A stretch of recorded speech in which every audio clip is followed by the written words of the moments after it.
जी अस्सलाम वालेकुम। मेरा नाम हाशिम महमूद है और मैं आर्किटेक्ट हूँ और 16 साल से लाहौर में प्रैक्टिस कर रहा हूँ। मेरी firm IHE design works architecture और इंटीरियर डिज़ाइन फ़र्म है। आज हम अपने इस प्रोग्राम में ख़ास आपके लिए जो एक ख़ास प्रोजेक्ट लेकर आए हैं आपके लिए, वो एक ऐसा प्रोजेक्ट है जिसमें ना कोई बिजली का कनेक्शन है, जिसमें ना कोई पानी का कनेक्शन है और ना इसमें सीवर का कनेक्शन है। ये ख़ास प्रोजेक्ट इसलिए भी है क्योंकि हमारे मुल्क में आजकल एनर्जी क्राइसिस है, एनर्जी के बिल्स बहुत ज़्यादा आ रहे हैं, प्रोटेस्ट हो रहे हैं, लोग बड़े परेशान हैं। तो इसका हल क्या है? इसका हल इको होम्स है।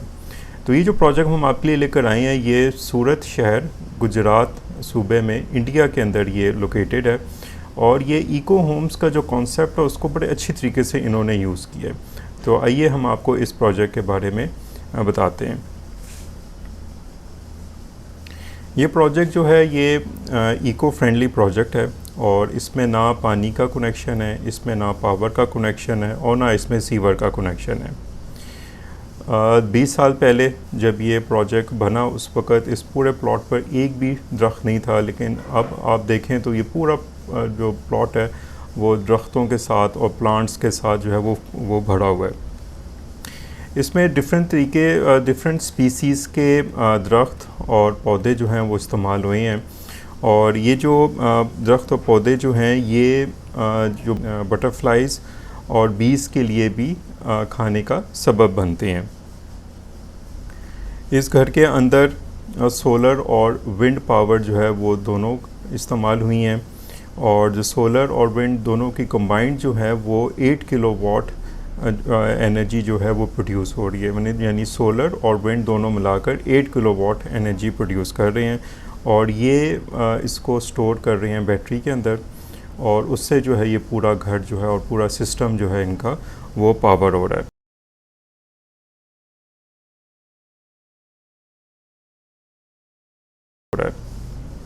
इसके अलावा जितनी भी इसके अंदर जो लाइट्स हैं वो LED लाइट्स हैं और उसमें एनर्जी जो यूज़ करती हैं वो मतलब लो लेवल की एनर्जी यूज़ होती है। इसके अलावा अप्लाइंसेस इसमें वो यूज़ किए कि जिसकी एफिशिएंसी रेट जो है वो बेहतर है। तो अप्लाइंसेस के अंदर भी इन्होंने ख्याल किया है और हमें बड़ी विंडोज़ मिलती हैं ताकि मैक्सिमम जो डे लाइट है उसको इस्तेमाल किया जा सके। एक और जो मेजर फैक्टर इसमें हमें इस घर में मिलता है वो रेन वाटर हार्वेस्टिंग सिस्टम है। जो बारिश होती है रूफ छत के ऊपर जो पानी पड़ता है वो टैंक्स हैं फर्स्ट फ्लोर के ऊपर, उसमें वो जमा हो जाता है और जो एक्सेस है वो नीचे ग्राउंड फ्लोर में टैंक में चला जाता है जिसकी कैपेसिटी 2 लाख लीटर के करीब है। जो हमारे फर्स्ट फ्लोर पर जो टैंक्स हैं यही टैंक जो हैं वो ग्राउंड फ्लोर पर जो वॉशरूम्स और हमारे जितने भी इनकी यूटिलिटीज़ हैं वहाँ पर इस्तेमाल हो जाता है। इससे जो पंप वाटर को ऊपर पंप करने का जो एक एनर्जी वेस्ट होती है वो इसमें सेव हो जाती है। तो ग्रेविटी से ही पानी जो है वो नीचे पंप्स में चला जाता है और जो एक्सेस वाटर है, जैसे मैंने आपको बताया कि ग्राउंड फ्लोर के ऊपर एक टैंक है जो कि 2 लाख लीटर उसकी कैपेसिटी है और जो फर्स्ट फ्लोर के टैंक से फिल हो जाते हैं तो उनका जो है पानी उसमें चला जाता है और वहाँ से फिर जो एक्सेस वाटर जो है वो ग्रीन एरिया के अंदर चला जाता है। फ्लोर के ऊपर जो टैंक है उसमें जो पानी जो सेव कर रहे हैं, इसकी कैपेसिटी मैंने आपको 2 लाख टन बताई, इसको ही पूरे साल जो है वो यूज़ करते हैं। इसके अलावा जो जितने भी वॉशरूम का जो पानी है वो पानी जो जब हम घर से बाहर निकलता है तो जो बाथ वॉश बेसन और शावर का जो पानी जितना भी वेस्ट होता है निकलता है वो गुज़रता है 3 टब रूट बेड ट्रीटमेंट से। ये 3 टब रूट बेड ट्रीटमेंट क्या है कि ये 3 बेड्स हैं जिनके अंदर नीचे सैंड और ग्रेवल होती है, पानी होता है इसमें और जो पहला टब है उसमें कैना प्लांट्स हैं जो कि सैंड के अंदर ग्रो करें। कैना प्लांट्स क्या करते हैं कि पानी के अंदर से जो उसकी जो गंदगी होती है उसको ट्रीट करते हैं। उसको एक तरह का ये फ़िल्टर प्रोसेस होता है जिसमें जितनी भी जो बैक्टीरियाज़ होते हैं ये प्लांट्स उनको कंज्यूम कर लेते हैं। उसके बाद फिर ये पानी जाता है सेकंड टब में। सेकंड टब में हायासिंथ और डक्ट वीट प्लांट्स में वो लगाए हुए हैं। ये एक और फिल्टर का प्रोसेस है। पहले टब से पानी निकला, दूसरे टब में आया, पहले टब में एक लेवल की फ़िल्ट्रेशन हुई, फिर दूसरे में आया दूसरी तरह की फ़िल्ट्रेशन हुई, उसके बाद फिर ये तीसरी टब में जाता है। तीसरे टब में अम्ब्रेला और लिली प्लांट्स हैं। ये भी जो प्लांट्स हैं ये पानी को ना सिर्फ साफ़ कर रहे होते हैं और उसको ट्रीट कर रहे होते हैं, उसमें से जो गंदगी होती है उसको रोक रहे होते हैं, और उसके बाद जो फ्रेश पानी होता है वो आगे पॉन्ड में और प्लांट्स में चला जाता है। इसके अंदर ये चूँकि पानी खड़ा होता है तो उसमें हम देखते हैं कि मॉस्कीटोज़ की कंप्लेंट आ जाती है। तो मॉस्कीटोज़ की ग्रोथ को बचाने के लिए क्या किया कि इसके अंदर फ़िश रखी हैं, वो फ्रेश मॉस्कीटो के लावास को खा जाते हैं। अक्सर हमें अभी प्रॉब्लम आती है कि जहाँ हम अपने घरों में अंदर जब वाटर बॉडीज़ जब लगाते हैं, फाउंटेन लगाते हैं या वाटर बॉडी लगाते हैं, तो उसमें हम देखते हैं कि अक्सर मॉस्कीटोज़ की कंप्लेंट आ जाती है। स्पेशली जब भी डेंगू का सीज़न होता है तो उसमें बड़ी प्रॉब्लम होती है। तो उसका हल क्या है? उसका हल ये है कि आप उसमें फ़िश छोड़ दें। फ़िश क्या करती हैं कि जितनी भी मॉस्कीटो की लार्वास होती हैं उनको खा जाते हैं। इसके अलावा जो पानी इन तीनों टब से फ्रेश होता है उसको भेज देते हैं जहाँ पर ऑर्गेनिक प्लांट्स, ऑर्गेनिक वेजिटेबल्स जो हैं वो ग्रो होती हैं। और जितना भी इनका जो वॉशिंग का जो पानी है उसको सेपरेट कलेक्ट किया जाता है। जितने भी वॉशिंग मशीन में जो पानी है, क्योंकि उसमें वॉशिंग के दौरान काफ़ी पानी जो है इस्तेमाल होता है, वो सारा पानी जो है वो अलग से कलेक्ट होता है और जितनी भी वॉशरूम्स की जो टॉयलेट्स हैं, WCs हैं, उसमें वो यूज़ हो जाता है। तो इस तरह से वो भी पानी जो है वो वेस्ट नहीं जाता, वो वहाँ पर इस्तेमाल हो जाता है, जिसको हम ब्लैक वाटर कहते हैं। इसके बाद जो वॉशरूम से जो ब्लैक वाटर है वो जब निकलता है तो वो सेटलिंग टैंक में जाता है। सेटलिंग टैंक एक अलग से बना हुआ है फॉर सॉलिड वेस्ट जो है वो सेटल डाउन हो जाता है और वहाँ से जो पानी बाहर निकलना चला जाता है। तो जो ब्लैक वाटर है जो वॉशरूम्स में से आ रहा है, जो फ्लश में से आ रहा है, वो सेटलिंग टैंक में जाता है। सेटलिंग टैंक में जितना भी सॉलिड है वो सेटल डाउन हो जाता है और पानी जितना भी है वहाँ से निकलता है वो रीड बेड में जाता है फॉर एरोबिक क्लींजिंग, और वहाँ से फिर ये पानी जो है ये ऑर्गेनिक गार्डन में चला जाता है जहाँ पर वेजिटेबल्स और बाकी ग्रीनरी जो है वो उगाने के काम आ जाती है। इसके अलावा विंड पंप इन्होंने इंस्टॉल किया हुआ है घर में। विंड पंप का काम क्या है कि जो पानी है वो पंप करती है और वो पंप के ज़रिए पानी जो है वो गार्डन को वाटर करने के इस्तेमाल में आ जाता है। जितना भी इन्होंने घर बनाया इसको में कैविटी वॉल्स यूज़ की हैं और वो कैविटी वॉल्स भी एक्सपोज्ड ब्रिक में बनाई हैं। एक्सपोज्ड ब्रिक में और कैविटी वॉल बनाने से क्या एक बेनिफिट मिलता है कि जो एक थर्मल मास है वॉल का वो बढ़ जाता है और आपकी जो हीट ट्रांसफ़र है बाहर से और अंदर के में वो उसका लैग टाइम जो है वो बढ़ जाता है, जिससे घर जो है वो देर तक ठंडे रहते हैं और सर्दियों में देर तक गर्म रहते हैं। तो हीट लॉस जो है वो कम हो जाता है, उसका टाइम लैग जो है वो बढ़ जाता है। इसके अलावा जितने भी घर का इंटीरियर हम देखें तो उसमें प्लास्टर यूज़ नहीं किया गया, उसमें कोई पेंट इस्तेमाल नहीं किया गया, तो जितना भी टॉक्सिक एलिमेंट है वो घर में कोई भी नहीं है। तो वो एक नेचुरल इन्वायरमेंट की जो है वो फीलिंग आपको आती है, नेचुरल मटेरियल की आपको फीलिंग जो है वो घर में आती है। इसके अलावा जितने भी शेड्स हैं घर के, जो विंडो शेड्स हैं, वो इस तरह से डिज़ाइन किए गए हैं कि गर्मियों में जो है वो नेचुरल लाइट को वो रोकते हैं और सर्दियों में जब सन का एंगल नीचे आता है तो सर्दियों में डे लाइट जो है वो घर के अंदर आती है। तो गर्मियों में डे लाइट से जो है वो प्रिवेंशन है और सर्दियों में डे लाइट यूज़ हो जाती है, डे लाइट अंदर आ जाती है। वाटर बॉडी जो है वो इस तरह से डिज़ाइन किया गया है, जितनी भी लिविंग एरिया उसके इर्द गिर्द जो है वो सराउंडिंग्स में वाटर बॉडी डिज़ाइन की गई हैं। वाटर बॉडी के अंदर फ़िश हैं और लिली हैं।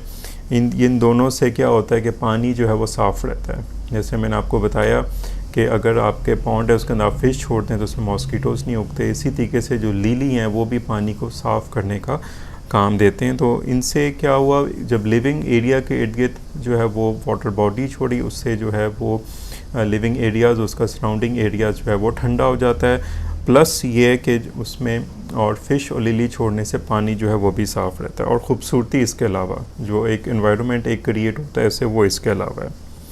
इसके अलावा जितनी भी बेड्स हैं, बेड्स को 3 साइड के ऊपर विंडोज़ दी गई हैं। उससे क्या है कि प्रॉपर क्रॉस वेंटिलेशन होती है। क्रॉस वेंटिलेशन से जो कमरे हैं वो ठंडे रहते हैं। छत के ऊपर सोलर वाटर हीटर दिया गया है और इसको हॉट वाटर सर्कुलेशन सिस्टम के साथ अटैच किया गया है ताकि एक एनर्जी भी सेफ़ हो और घर में जो है वो गर्म पानी जो है वो आपको यूज़ में रहे। कंस्ट्रक्शन के दौरान लोकल मटेरियल्स का इस्तेमाल हुआ है क्योंकि इम्पोर्टेड मटेरियल्स जो हैं उसमें ट्रांसपोर्टेशन कॉस्ट ज़्यादा आती है और वो इकोनॉमिक फ्रेंडली नहीं रहते, तो इसलिए जितने भी लोकल मटेरियल्स जो कि करीब के इलाके में अवेलेबल थे वो इसमें यूज़ किए गए। एक और इसमें बड़ा खूबसूरत फैक्टर ये है कि जो छत है उसको स्लोपिंग डिज़ाइन किया गया है। स्लोपिंग का एक तो बेनिफिट ये है कि उसका स्लोपिंग का एंगल ये रखा है कि उसमें वो एक सोलर पैनल्स के लिए वो एक नेचुरल एंगल मिल गया है।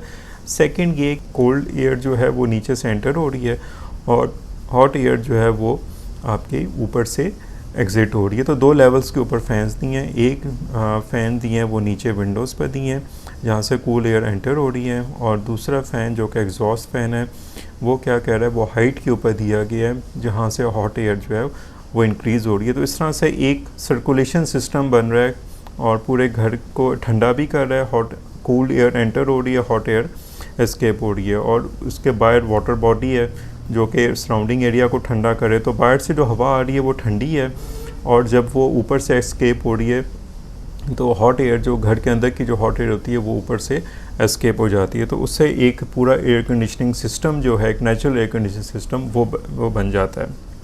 इसके अलावा स्पेशल पाइप्स दी गई हैं जिसमें पानी आता है, जो अंडरग्राउंड वाटर टैंक हमने स्टार्ट में आपको बताया, वहाँ से वो पाइप्स रन कर आती हैं बाय लॉन में। वहाँ से उन पाइप के अंदर से एयर जो है वो एंटर होती है, उन पाइप के अंदर से जब गुज़रती है, चूँकि पानी ठंडा होता है नीचे, तो उसमें वो एयर ठंडी हो जाती है और अंदर कमरों के अंदर छोटे से उन्होंने जहाँ पर उनका एग्ज़िट पॉइंट है वहाँ पर फ़ैन छोटे लगा दिए हैं जिनसे वो कूल एयर जो है वो कमरों में एंटर हो जाती है। तो ये एक और तरह का आप कह लें कि माइक्रो एयर कंडीशनिंग सिस्टम है वो बन गया, जिसमें सिर्फ जो एनर्जी यूज़ हो रही है वो छोटे छोटे फ़ैन्स की यूज़ हो रही है। छत के ऊपर इन्होंने क्रीपर्स का इस्तेमाल किया है। क्रीपर से क्या फ़ायदा होता है कि जो छत है एक तो वो ठंडी रह जाती है और कॉर्नर से जब वो ड्रॉप होती है तो वो दीवारें भी जो है वो ठंडी रहती हैं। घर के इर्द गिर्द प्लांट्स जो हैं वो इस्तेमाल किए गए हैं और वो एक माइक्रो एनवायरनमेंट भी पूरा बन जाता है, प्लस उनकी जितनी भी इरिगेशन है वो ड्रिप इरिगेशन से की गई है। तो ड्रिप इरिगेशन से क्या होता है कि वाटर की जो वेस्टेज है वो बहुत मिनिमाइज़ हो जाती है और इससे वीड्स भी ज़्यादा जो है वो नहीं उगती और जिन प्लांट्स को आपने पानी करना होता है उन तक मखसूस पानी जो है वो पहुंच जाता है। जो ट्रीज़ की जो प्लांटेशन है वो इस तरह से की गई है कि ज़्यादा ट्रीज़ जो हैं वो ईस्ट साइड के ऊपर और वेस्ट साइड के ऊपर हैं ताकि जो डायरेक्ट सनलाइट है उसको प्रोटेक्ट किया जा सके, और साउथ साइड के ऊपर शेड्स हैं तो उससे शेड से जो है वो लाइट प्रोटेक्ट हो जाती है। और शेड्स जैसे हमने आपको बताया कि इस तरह से डिज़ाइन हुए हैं कि गर्मियों में सन को और डायरेक्ट सनलाइट से वो बचाते हैं और सर्दियों में सनलाइट जो है वो अंदर आती है। रूफ़ के ऊपर स्प्रिंकलर सिस्टम जो है वो दिए गए हैं। स्प्रिंकलर सिस्टम जो है उसके दो काम हैं, एक तो वो सोलर पैनल्स जो हैं उनको वो साफ़ कर रहे हैं, दूसरा जो रूफ़ जो है गर्मियों में जो रूफ़ है उसको ठंडा करने का भी सबब बन रहे हैं। तो जब सोलर पैनल्स के ऊपर जब वाटर स्प्रिंकल जब होता है तो उससे उनका टेम्परेचर भी जो है कम हो जाता है, जिससे उसकी एफिशिएंसी जो है वो भी बढ़ जाती है। जितना भी ऑर्गेनिक वेस्ट है जो कि किचन से आ रहा है वो सारा कंपोजिट हो रहा है 3 पॉट मेथड में, जिससे जितना भी उसका कंपोस्ट बनता है वो गार्डन के अंदर इस्तेमाल हो जाता है और ऑर्गेनिक वेजिटेबल्स लगाने में काम आ जाती हैं। इसी तरह घर में कोई आरओ सिस्टम नहीं है और 5 पॉट फिल्टर मेथड यूज़ किया गया पानी को साफ़ करने के लिए। ड्राइंग रूम और डाइनिंग एरिया जो है वो डबल हाइट है, उससे क्या होता है कि एयर जो है वो स्टैगनेंट नहीं हो रही और अंदर जो हीट जो है वो बिल्डअप नहीं होती। लैंप्स जो हैं वो बैम्बू से बने हैं और ये बैम्बू साइड पर ही जो बैम्बू प्लांट्स लगाए थे उसी को इस्तेमाल किया गया है। इसी तरीके से जो लैंप्स हैं घर के वो भी लोकल हैंड क्राफ्ट मटेरियल से इस्तेमाल किया गया है। जितने भी डोर हैंडल्स हैं डोर्स के वो लोकल वुड जो कि साइड से ही दरख्त पर जो हार्वेस्ट किए गए थे उन्हीं को यूज़ किया गया है। घर के फर्नीचर को बनाने के लिए ज़्यादातर जो वुड इस्तेमाल की गई है वो जो पुराने घर जो कि डिमोलिश्ड हो जाते थे वो उनकी वुड जो है वो उसमें इस्तेमाल की गई है। इसी तरह जो फर्नीचर है वो केन का फर्नीचर इस्तेमाल हुआ है ताकि, और उसमें जो फैब्रिक है वो कॉटन इस्तेमाल की है, उसमें कोई सिंथेटिक मटेरियल इस्तेमाल नहीं हुआ ताकि वो इको फ्रेंडली फीलिंग दें। लॉन जो है वो मिनिमम लॉन रखा है, ज़्यादा प्लांट्स और ट्रीज दिए हैं ताकि जो इतना फर्टिलाइज़र और पेस्टिसाइड्स और वाटर यूज़ होता है उसकी सेविंग हो सके। पूरा जो इनका प्लॉट है उनकी कंटूरिंग इस तरीके से की गई है कि वाटर जो है वो सारा ड्रेन होता है पॉन्ड में, और पॉन्ड से फिर जो है वो बाकी एरियाज़ में जो है वो पानी जाता है। इसी तरीके से ना सिर्फ बंदों के अलावा बल्कि बर्ड्स का भी जो है इसमें ख्याल रखा गया है, और दीवारों के अंदर जगह जगह उनके होल्स दिए हैं ताकि वहाँ पर बर्ड्स जो है अपना नेस्ट बना सकें। जैसे आपने देखा कि इको होम्स जो है ये एक ऐसा सलूशन है जो कि एनवायरमेंटल फ्रेंडली है, जो कि एनर्जी सेविंग है, जिसमें आपकी रिलायंस जो है ऑन द ग्रिड जो है वो कम हो जाती है।